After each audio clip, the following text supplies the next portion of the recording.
Yo, what's good, everybody? RFG is back at it today, and I'm here to touch on some more profound knowledge, okay, that I'm going to be sharing with you guys. And this is regarding the situation with governments across the world, archaeologists and paleontologists discovering large fossils of ancient humans, okay? And these are basically giants that, would stand anywhere in between 8 and 20 feet. Okay? Let me repeat. These giants that are being found in these particular situations are anywhere from 8 to 20 feet tall. Okay? And I'm going to touch on exactly what these creatures are and what their purpose was on this planet, okay? And why these fossils are being found with the skeleton completely intact, okay? This particular photo right here was done by a paleontologist in California, okay? So this is right here in our own backyard in America, ladies and gentlemen. Okay, this photo right here was shot, I believe, right outside of Utah. Okay, in between Utah and Colorado was where this skeleton was found. Okay, this one in particular is definitely at the range of 20 feet or taller. Okay, not a game. Not a joke. These giant skeletons come directly from our ancestors. This one right here, in particular, is a mummy found in California. Okay, this one was found in California, I believe in the 1800s. Yeah, in the 1800s. And they noticed that, it was the body of this skeleton was mummified just like the mummies in Egypt. Okay, so the ancient archaeologists and paleontologists started putting two and two together, and with all their evidence, they learned and came to the conclusion that this land that we live in right now was just another Egypt. It was another Egyptian society. Okay, and from the evidence that I've been studying in the past couple of months, I believe that the societies that existed in North and South America are just as old, if not older, than the one in Kemet. Okay? So the government wants to keep us focused. Everything with Egypt, and we don't pay attention to anything else as far as world history. Okay? It's another one of their mind fucks. Another one of their mind fucks, ladies and gentlemen. Okay, so like I said, this particular mummy was found in California in the 1800s. Okay, Dr. Greg Little, AP Magazine. You can look this up for yourself. Okay, this is also a Smithsonian cover-up. A Smithsonian cover-up.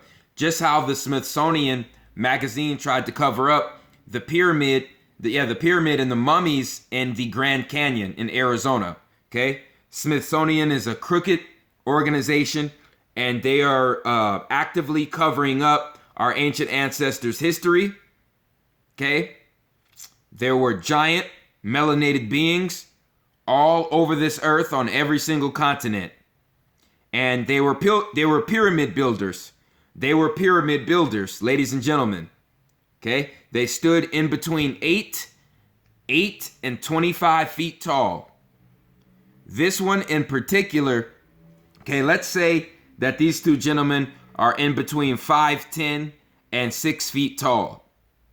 Okay, this right here has to be at least 18 feet tall.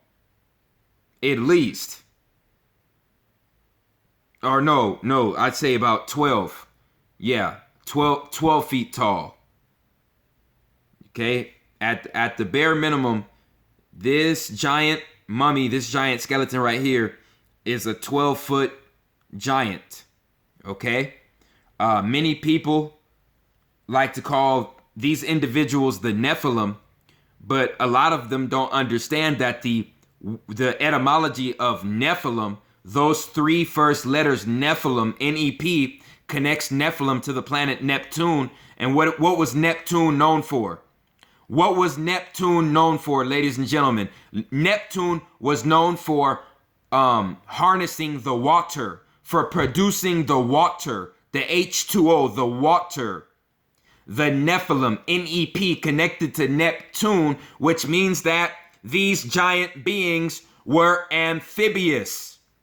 The Nephilim, ladies and gentlemen, the giants were amphibious. Okay?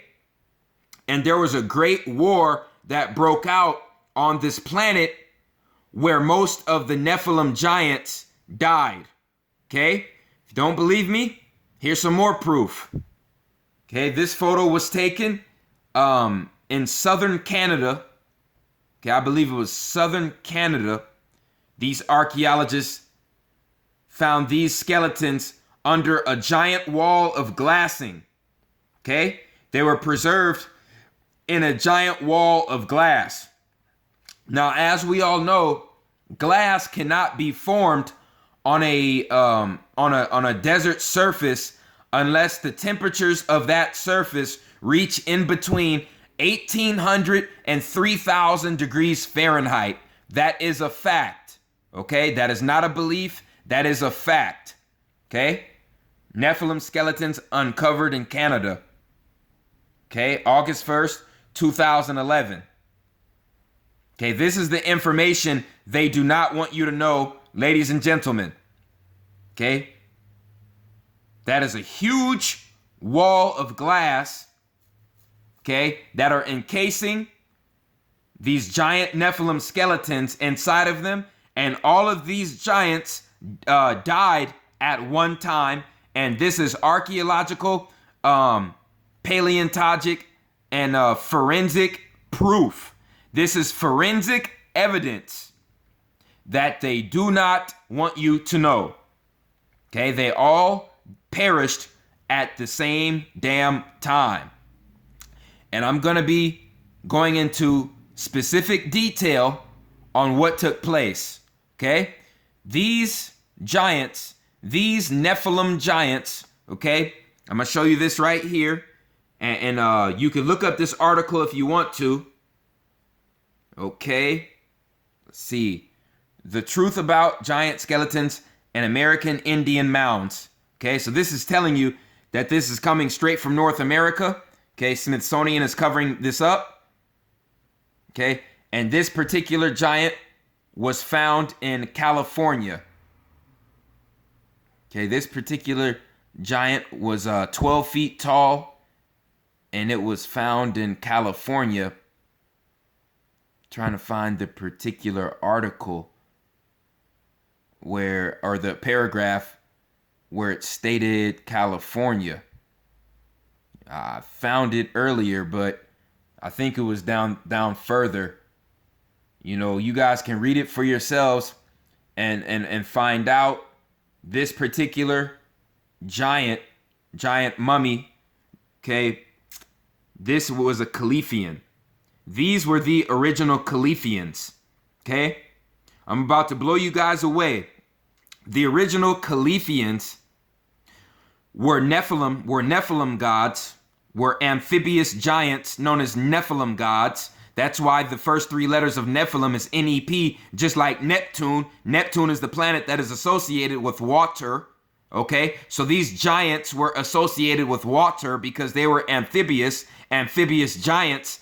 And one of the first areas of the planet where these amphibious giants landed was California. California, okay? That is why California to the elites is sacred land, and they named the biggest city in California Los Angeles. Los Angeles, the lost angels, the fallen angels, Los Angeles. Okay, Los Angeles, which is really lost angels, the fallen angels that manifested a physical body in this dimension. And they came here to what? They came here to harvest gold. The Nephilim came here to harvest gold. What do they call California? The Golden State.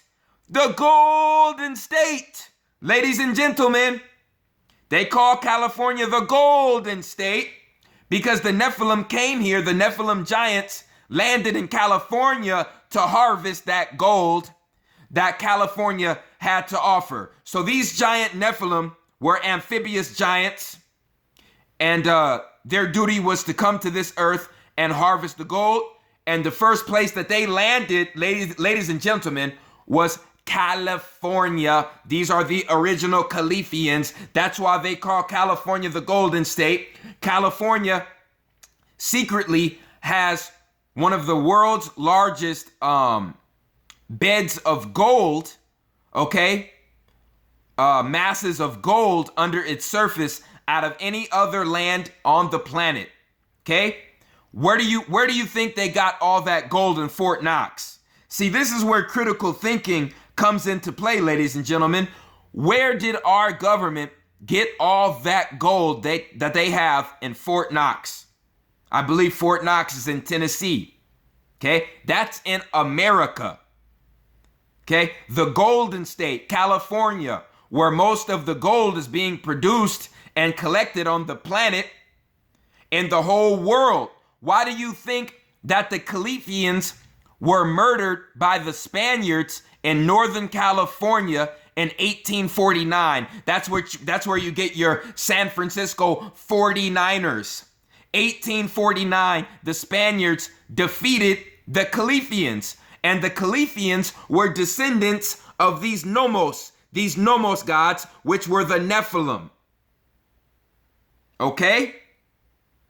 So, like I said, California is probably top three biggest gold producing lands on the planet. And they do not want us to know this information, ladies and gentlemen. They do not want us to realize how sacred this American land we live on really is. Okay? This is undisputable proof. These Nephilim stood in between 8 and 25 feet tall. This one you're looking at right now is about 12 feet tall.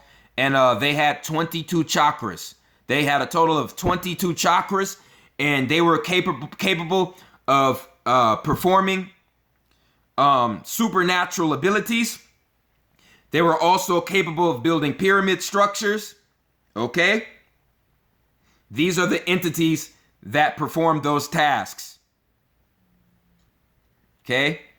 This is not a game, not a joke. This one right here, this photo was shot in northern Canada. This is a giant glass bed over a desert in Canada where giant skeletons, okay, were subject to an explosion or to some form of a particle beam that caused them to be frozen in a wall of glass, in a glass wall, because you can only be subject to so much heat to where you get preserved in glass. You literally get preserved in glass. Do your research. If the desert floor, if the desert sand gets heated up to a certain degree, okay, glass starts to form. These were ancient weapons that were dropped when our ancestors went to war with one another. Okay? So where do the Nephilim come from? Where do the Nephilim / Nommos / Anunnaki, where do they come from? They come from the Sirius C star system. The Sirius C star system, according to our Dogon ancestors, is a trinary, not a binary, but a trinary star system.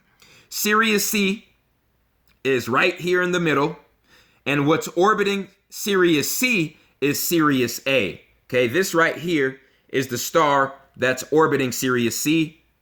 Okay, Sirius C is in the middle. There's also a planet right outside of Sirius C that is orbiting it, okay, known as Xylanthia, but Xylanthia is known as Nyan Tolo, according to our Dogon ancestors. And that is where these Nephilim gods, these Sirius gods, these giant Anunnaki beings come from. Okay, Sirius A orbits Xylanthia and Sirius C.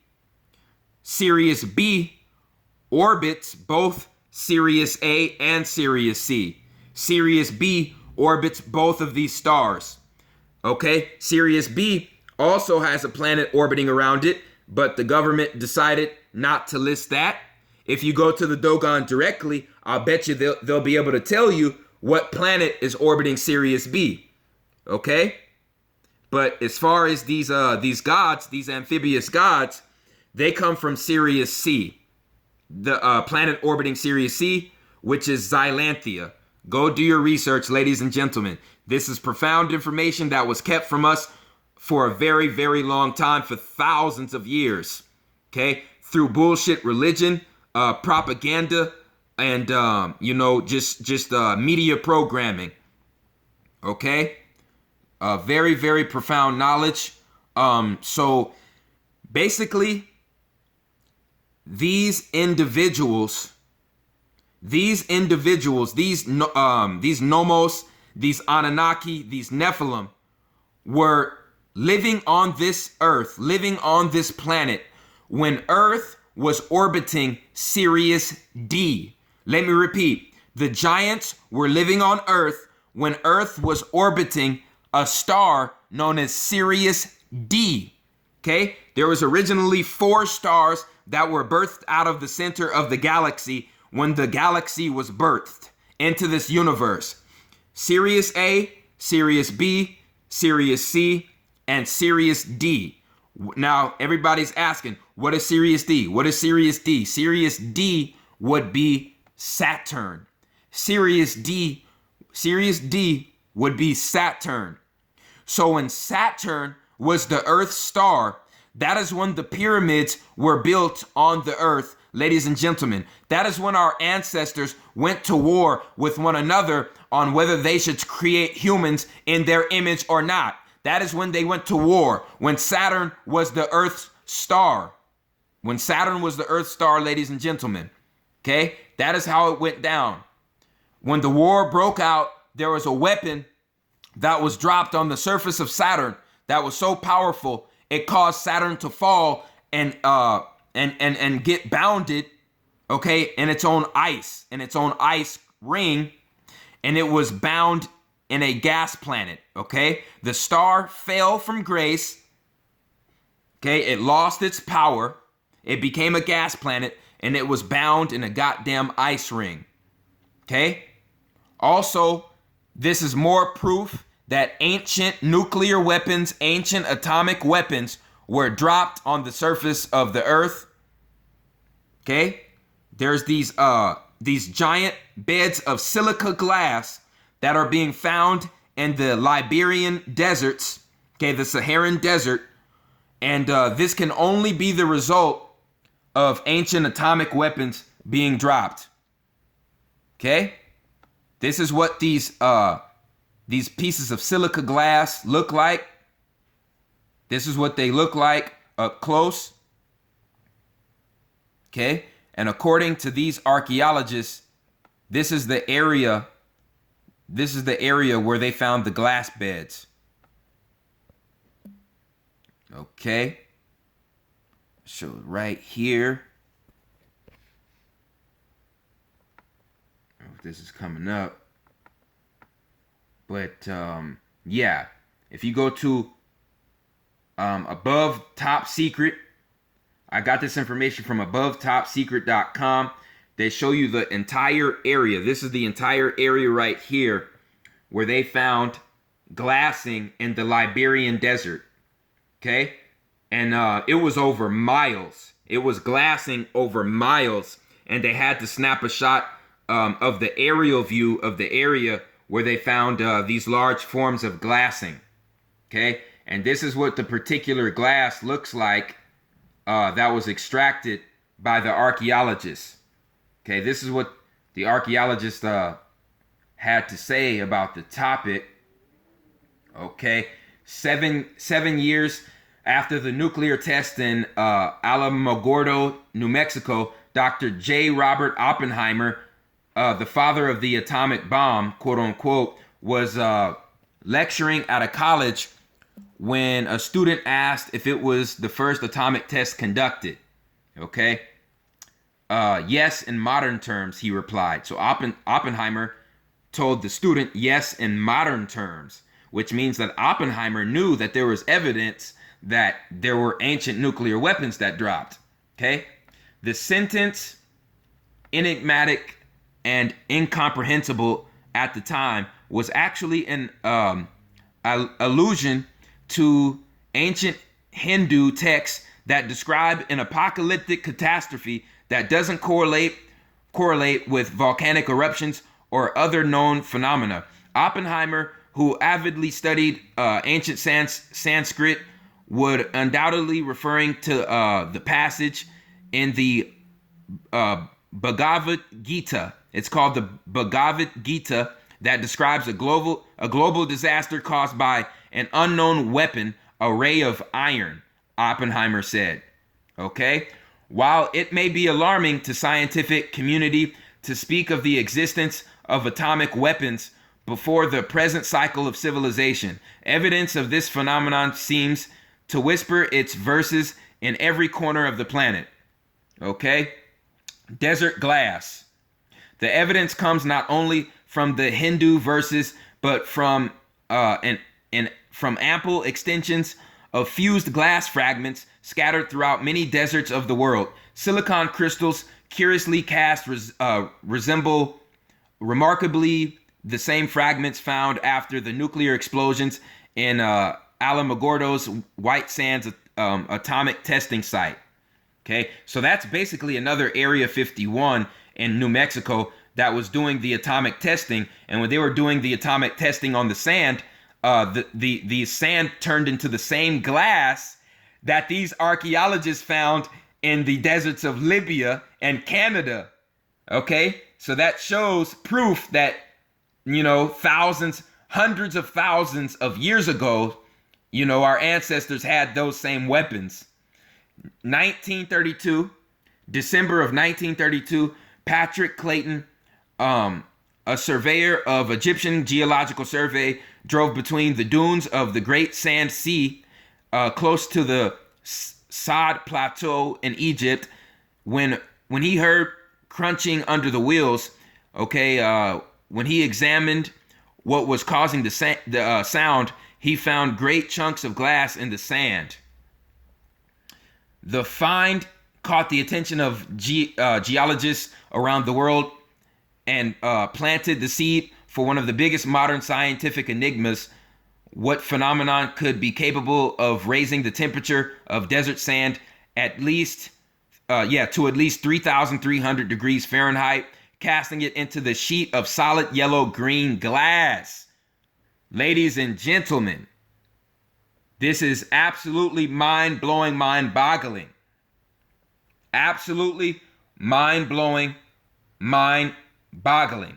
Many scientists have sought to explain the dispersion of large glass rocks in the deserts of Libya and Sahara and the Mojave Desert in the United States and many other places in the world as products of gigantic meteorite impacts. However, due to the absence of accompanying craters in the desert, the theory doesn't hold up.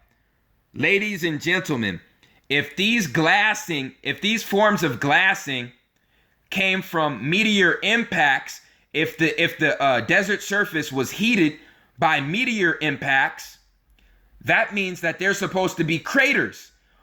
But in all of these sites, ladies and gentlemen, there are no craters.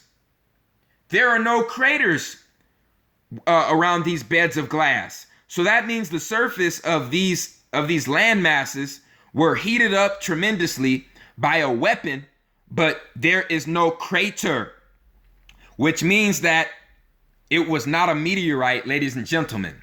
And it was not like any other atomic or nuclear bomb that this government has. Okay? It is far more advanced, and these weapons were dropped tens of thousands of years ago. That is what this article proves, without a doubt. Okay? That is what this article completely proves. Okay? And if you want to look at this article, okay, all you have to do is put in desert glass formed by ancient atomic bombs, ? But when you look up these the individuals that produced this article, and Mr. Oppenheimer, okay, who was the archaeologist who created the article on this topic, this is a legit individual who actually excavated these glass beds in the desert of Libya, okay, as well as Canada and as well as New Mexico. Okay, so this is no bullshit whatsoever.